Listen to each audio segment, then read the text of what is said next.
Mesdames, Messieurs, bonsoir. Nous allons tenter dans ce journal de faire le point et de prendre un peu de distance sur 3 affaires. 3 faits divers qui secouent aujourd'hui l'opinion publique, d'abord parce qu'ils sont chargés d'émotions, ensuite parce qu'ils suscitent facilement, très facilement, des passions, enfin parce qu'ils nous concernent très directement dans la mesure où ils touchent à la sécurité et au racisme. La première affaire, c'est celle de ces vieilles dames, ces grands-mères, retrouvées assassinées chez elles à Paris. 2 nouveaux corps ont été découverts aujourd'hui dans le 17e et le 18e arrondissement.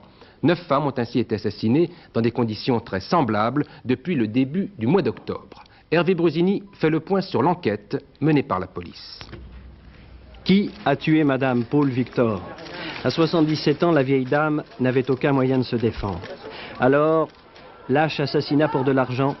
L'arrière-cour de cet immeuble en témoigne, Madame Victor avait tout juste de quoi se nourrir. Même chose pour Madame Jeanne Laurent.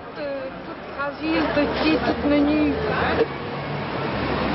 Madame Jeanne Laurent était à peu près du même gabarit. Elle vivait là, dans cette mansarde, à 84 ans. Toutes les deux ont été retrouvées ce matin même, à quelques heures d'intervalle. Leur mort daterait de plusieurs jours déjà. Elle serait à rapprocher des 7 meurtres qui ont été commis dans le 18e et sa périphérie depuis le 4 octobre. À chaque fois, ces femmes vivent seules. À chaque fois, leur appartement est systématiquement fouillé. Ce fut le cas, rue Nicolet, de Madame Foucou, 89 ans. Elle a été retrouvée la tête enfouie dans un sac en plastique, de la même façon que la dernière victime d'aujourd'hui, Madame Paul Victor. Toutes ces vieilles dames ont été ligotées avec des rallonges de fil électrique trouvées sur place. Toutes avaient encore, près d'elles, leur sac à provisions rempli. On les a donc systématiquement suivies pour les agresser enfin chez elles. Et puis, rue des Trois Frères, là, le local était très exigu. Il semblerait que personne, en dehors d'une seule personne, n'ait pu s'y glisser.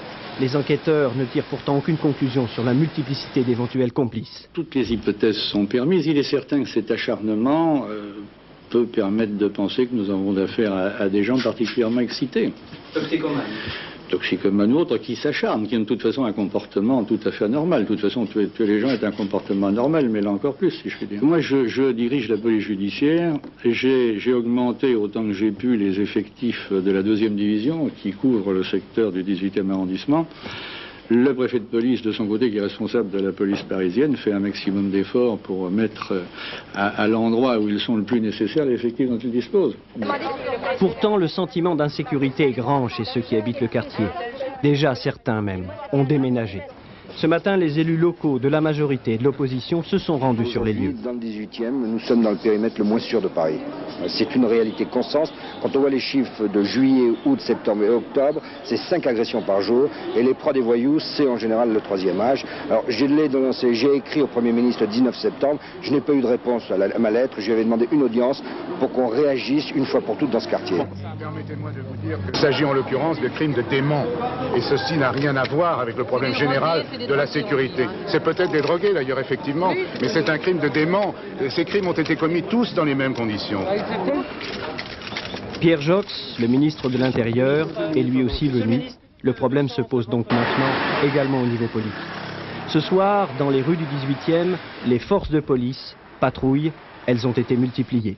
Mais chacun ici n'aspire qu'à une chose, vivre en paix dans un quartier sans histoire.